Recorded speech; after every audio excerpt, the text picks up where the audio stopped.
तुम्ही जर बघितलं महाड एसटी आगाराची अवस्था तर संपूर्णपणे महाड एसटी आगारामध्ये डबकं तयार झालेलं आहे। त्यानंतर महिलांचं बघितलं प्रसाधन गृह तर त्याला शेवाळ लागलेली आहे। दुसरी गोष्ट म्हणजे हे तुम्ही समोर बांधकाम बघितलं तर खूप वर्ष रखडलेलं बांधकाम आहे। म्हणजे एकीकडे सरकार योजनांवरती योजना लागू करत आहे आणि दुसरीकडे निधी अभावी हे कामं रखडलेली आहेत।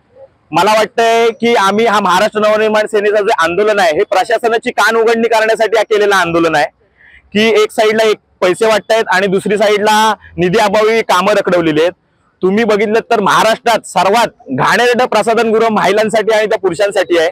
म्हणजे कित्येक वर्ष रखडलेली कामं आहेत ही। आज आपण बघितलं तर आमच्यासोबत श्रीवर्धनचे कोपरे साहेब, सुगदरे साहेब, आमचे मनसेचे उपजिल्हाध्यक्ष चेतनदादा उतेकर ह्या सगळ्यांनी आंदोलनामध्ये सहभाग घेतलेला आहे। मी आणि महाडमधील तालुक्यातील इतर सर्व पदाधिकारी आहेत। मी ह्या पदाधिकाऱ्यांचे सगळ्यांचे अभिनंदन करीन कारण का त्यांनी उत्स्फूर्तपणे ह्या आंदोलनामध्ये सहभाग घेतलाय आणि शासनाचा निषेध केलेला आहे। त्यामुळे आज हे आंदोलन आमचं सक्सेसफुल झालंय आणि यापुढे महाराष्ट्र शासनाची कान उघडणी या आंदोलनातून नक्कीच होईल असं मी जाहीर करतो।